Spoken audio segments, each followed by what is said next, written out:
E aí, beleza? Meu nome é Jefferson Rossi, sou professor de biologia. Vírus, lembra alguma coisa? Tá lembrado de virose? Ó, dengue é virose, hein? Dengue vai cair no teu vestibular, na tua prova de seleção. Se liga aí nessa aula de hoje que eu vou dar algumas dicas importantíssimas com relação às viroses, tá? Vou colocar aqui as minhas redes sociais, ó, Jefferson Rossi Biologia, meu e-mail, chama lá, adiciona lá, vamos conversar. Se tiver alguma dúvida, me chama, vamos tirar essa dúvida, porque essa dúvida que você tá agora aí, ou se você sair daqui com dúvida, vai cair na tua prova, tá? Então fica ligado, se liga nessa aula de hoje aí. Viroses, vamos lá. Olha só, as viroses humanas, né, elas não têm cura, tá? Então você tem que saber que a virose ela só tem tratamento, né? Não tem cura. E os medicamentos geralmente eles são utilizados para poder ou para inibir a ação de alguma enzima do vírus, né? Ou tipo o HIV lá transplantase reversa, ou ele é utilizado para aumentar a imunidade do teu organismo. Tá? Então é assim que funciona. Então as doenças humanas virais no homem, né?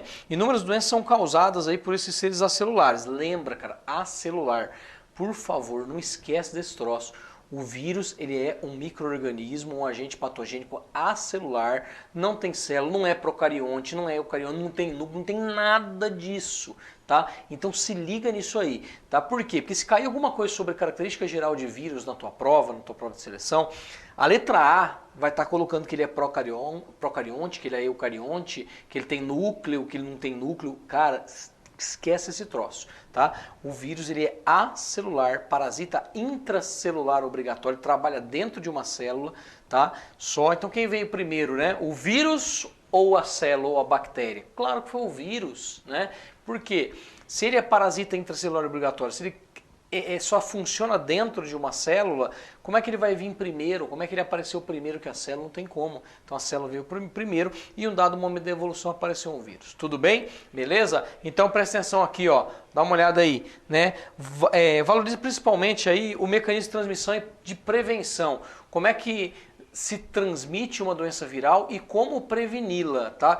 Eu falei aí, cara, de DSTs virais. Tá? Pega lá essa aula HIV, HPV, falei de algumas DSTs virais, dá uma olhadinha nessa aula, é muito importante, essa base você tem que ter, tá? Pega essa aula de DST viral que é bem legal e a aula de características de vírus também que eu dei aí, assiste lá que você não vai se arrepender, tá? Tá de boa, tá tranquila, tá bem explicadinho, né? E agora eu vou falar de algumas viroses aqui. Então a febre amarela e a dengue, como tá aqui no slide aqui, ó, febre amarela e dengue são duas viroses que envolvem a transmissão por insetos, né? Então mosquito anófelis, desculpa, Aedes aegypti, anófelis, de onde que é mesmo mosquito anófelis? Da malária. A malária é transmitida pelo mosquito anófelis, chamado de mosquito prego, do gênero anófelis. E não esquece o seguinte, a malária é protozoário e não é vírus, tá? Outra coisa, doença de Chagas, triatomínio, barbeiro, protozoário também não é vírus. Mas o que essas doenças têm em comum? Elas têm em comum malária, que é protozoário, doença de Chagas, que também é protozoário, febre amarela e dengue, que são vírus, essas duas últimas, elas têm em comum serem transmitidas por insetos vetores, né? No caso, os mosquitos da malária, da dengue e da febre amarela e o triatomínio bicho barbeiro da doença de Chagas. Qual que é a grande sacada disso aí? A grande sacada disso aí é saber que essas doenças elas acontecem por conta da degradação ambiental. Tá? Então assim, a urbanização, desmatamento leva a essa doença. Tudo bem? Então não esquece, cara, certeza, dengue vai estar na tua prova de seleção. Por quê? Cara, todo ano é um surto de dengue no país inteiro, principalmente na região centro-oeste, né? Então bem complicada essa questão da dengue, isso vai vir na tua prova, se liga que isso vai vir na tua prova, tudo bem? Então vamos lá, ó. Aqui, ó, aqui algumas doenças virais, né, mais comuns. A gripe, H1N1, cara, eu não sei se vem na tua prova de seleção, mas a gripe é importante falar, a gripe ela vem sofrendo mutações faz muitos anos, né, então nós temos aí H1N1 que hoje acomete a população e é a mais preocupante, que tem vacina, etc. Então, H1N1, o que pode cair com relação a H1N1? É o método de vacinação, né? Então o que acontece? Você recebe o vírus atenuado e aí o seu organismo ele é incitado a produzir anticorpos. Então é um tipo de quê? Você lembra do tipo de imunização? É ativa, é passiva, é artificial, é natural? O que é? Cara, ó, vacina é artificial, ativa. Tudo bem? Por quê? Porque a vacina, ela incita o teu organismo a produzir anticorpos. Qual que seria a artificial, a artificial passiva? Artificial passiva, soro antiofídico ou passiva artificial, soro antiofídico. Ativa, natural ou natural ativa. Qual que seria? Você lembra? A sua produção de anticorpos, né, normalmente, com relação à tua a catapora, que eu vou falar aqui, varíola, essas doenças, todas as doenças, quando você pega uma doença, essa doença ela desencadeia a produção de anticorpos. Então nós temos lá, né, na parte de imunização, a artificial e a natural. Artificial ativa vacina, artificial passiva soro. Natural ativa. Bom, natural ativa é quando você produz anticorpos contra uma determinada doença. E natural passiva quando você recebe no leite da mãe. Tudo bem? Não esquece disso aí, nós vamos falar disso aí mais pra frente. Ó, cachumba aqui também, dá uma olhada. Cachumba é uma doença que já foi bem erradicada, né? Mas acontece às vezes, ela é uma infecção relacionada a glândulas, né? Então pode ser que às vezes uma vez ou outra aí acontece essa doença. É muito difícil, já praticamente acabou, né? Faz muito tempo que não aparece ninguém com cachumba, né? Até porque nós temos imunidade contra e etc. também. Então a raiva é outra doença que é transmitida através de animais, né? De mamíferos. Então a raiva ela é levada para você, do teu cão, do teu gato, de um morcego, qualquer mamífero silvestre ou mesmo um mamífero doméstico, ele pode ter a raiva, ter o vírus da raiva, né? Então é bem complicado isso aí porque não tem cura a raiva. E se você for mordido por um cachorro que tem raiva, por exemplo, por um morcego, ou gato, macaco, qualquer coisa que seja, e você não procurar um sistema de saúde e não tomar as vacinas, essa raiva ela migra para o sistema nervoso central e acomete o sistema nervoso central, causando a morte. 99,9% dos casos, as pessoas que não tomam a vacina contra a raiva quando são infectadas, elas morrem. Tá? Mas o último caso de raiva estava descrito com 1982, mas no estado do Mato Grosso do Sul, salvo engano, aí 4 anos atrás, aí em 2015, mais ou menos, 2016, teve um cara que morreu na cidade de Corumbá, vítima da raiva, tá? Então tem que tomar cuidado, né? Então a mordida do cachorro é complicado, não só pela raiva, mas também pela infecção que traz, né? Então só na boca do cachorro existem mais de 60 bactérias, então é bem complicado. Então você que beija a boca do teu cachorro aí, para com isso, ele lambe o rabo, pelo amor de Deus, né? Então ele lambe lá o ânus e passa na tua cara e tudo. Para de ficar tendo esse contato direto com o teu cachorro. Isso é perigoso, hein? Beleza? Aí vai ter aqui, ó, rubéola também está bem tranquila, sarampo também já está bem erradicada, hepatite. A hepatite nós temos a hepatite A, B e C, doenças causadas por vírus. E essas doenças, na verdade, elas acometem o fígado, né? Então a pessoa pode ter uma degradação aí das células do fígado, dos tecidos relacionados a essa estrutura, e essa pessoa pode morrer de cirrose hepática, né? Então a hepatite ela é transmitida através, geralmente a A é transmitida através de alimento, A contaminada, né? E a B e a C através de transfusão de sangue, através de contato sexual e etc. Tá? Então a B também, saliva pode transmitir a B. Tá? Então existe aí também algumas literaturas que trazem outras coisas relacionadas a isso, mas de um modo geral é saber que a hepatite A, a B e a C elas acometem o fígado. Tá? A dengue, então a dengue, como é que funciona a dengue? A dengue, então, ela é trazida pelo mosquito Aedes aegypti, né? Então, a pessoa, para poder ter a dengue, ela tem que ser picada por um mosquito que tem o vírus, né? Então, como é que o mosquito pega esse vírus? Ele tem que picar um indivíduo, um animal que tem o vírus, ele absorve, ele suga esse sangue com o vírus se prolifera, consegue ir para as glândulas salivares desse mosquito e o mosquito deposita depois do momento da outra picada. Então, é assim que funciona. Todos os insetos, exceto o bicho barbeiro, que é através das fezes, né?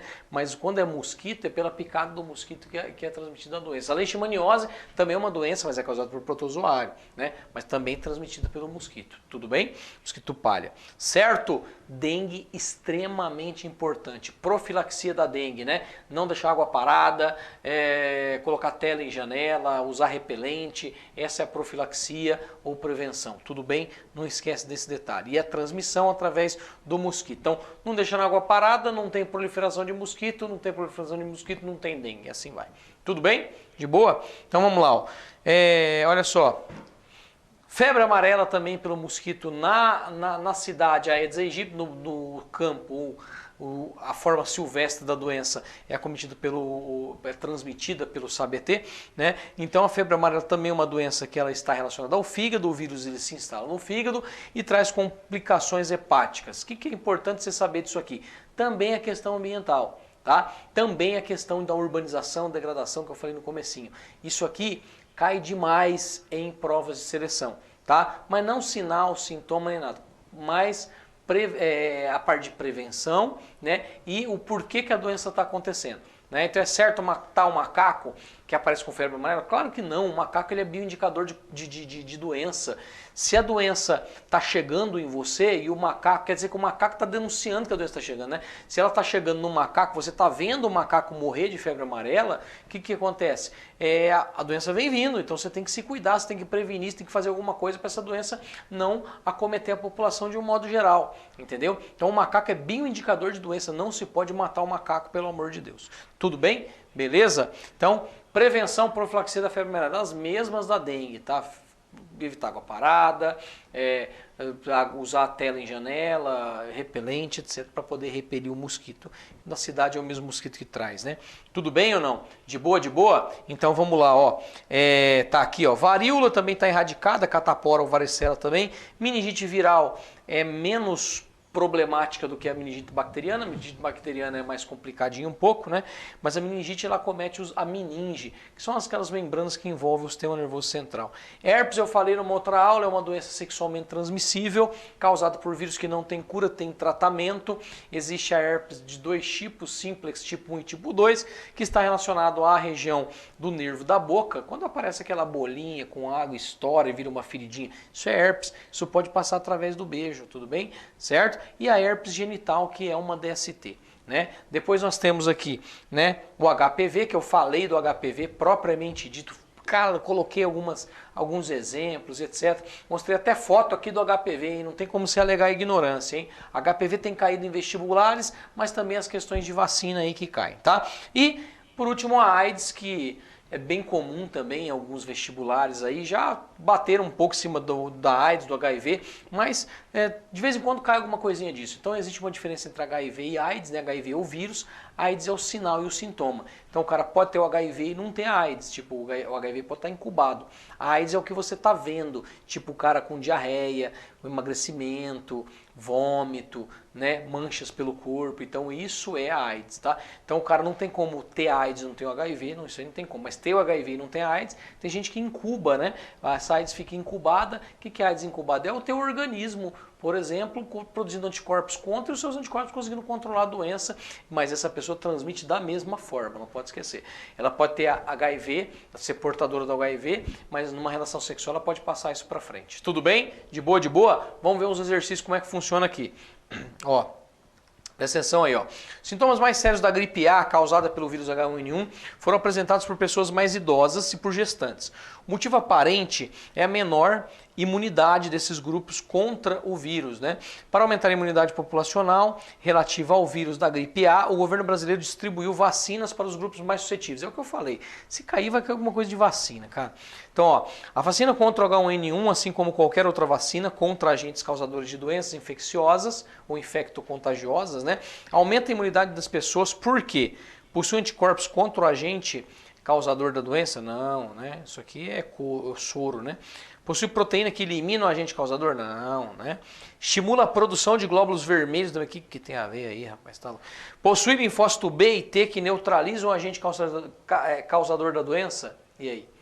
Estimula a produção de anticorpos contra o agente causador da doença? Claro, né? Lógico que é letra I. Tudo bem? Linfócito B e linfócito T são células que auxiliam no processo de reconhecimento do antígeno, né? Então não tem como se pegar né, vamos dizer que a vacina se inativasse uma célula dessa, aí que não ia ter imunidade mesmo, né? Tudo bem? De boa? Então vamos lá, outra aí, ó. A maioria dos morcegos que vemos voando, né, durante a noite na cidade são completamente inofensivos ao homem, tá? Outra coisa, cara, É muito difícil o morcego hematófago, né? Os morcegos têm setívoro, né? Tem morcego nectívoro, mas o hematófago acontece, mas cara, é muito difícil, não é todo morcego que chupa o sangue. Claro que todo morcego morde, porque ele é mamífero, né? Ele morde, mas ele não é todo que chupa o sangue, tá? Então, ó, são morcegos frugívoros, né? Ou seja, que se alimentam de frutos. Então existem também aqueles que são nectívoros, que se alimentam de néctar das flores. No entanto, no meio rural ocorrem os morcegos vampiros, atraídos pela existência de bois, vacas, cavalos, dos quais sugam o sangue. Eventualmente, esses morcegos podem sugar sangue do homem.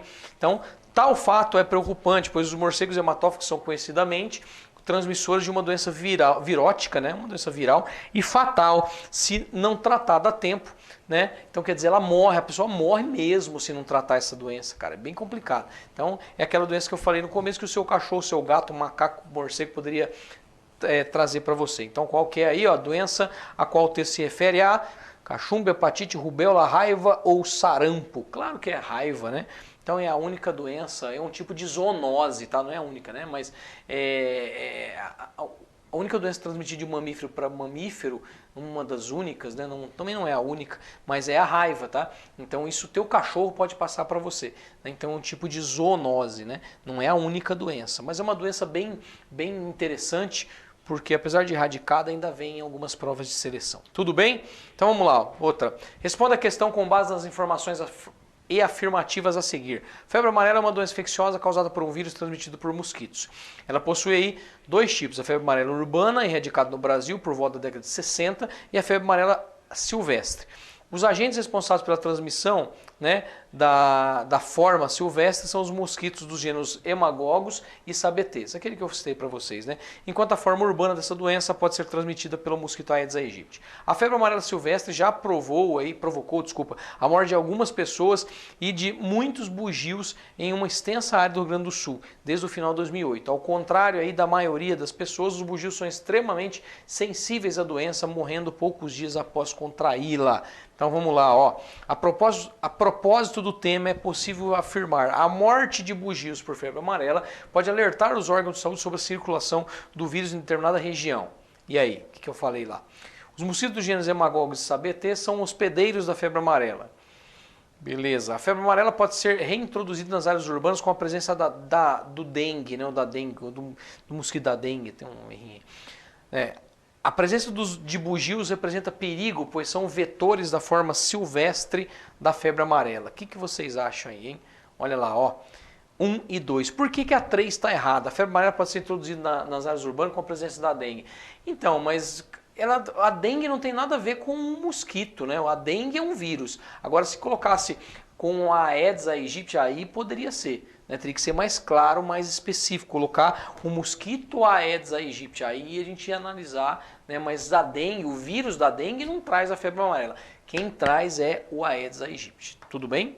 Certo? De boa, de boa? Dúvidas aí ou não? Então é só, né? Falei sobre vírus, virose, se liga nessa aula aí, tá? Outra coisa, próximas aulas aí, pega as próximas aulas, vou falar de bactéria, bacteriose, de fungo, de doença causada por fungo, vamos falar tudo isso aí para você pegar e arrebentar na tua prova, tá? Motiva que a vaga vem.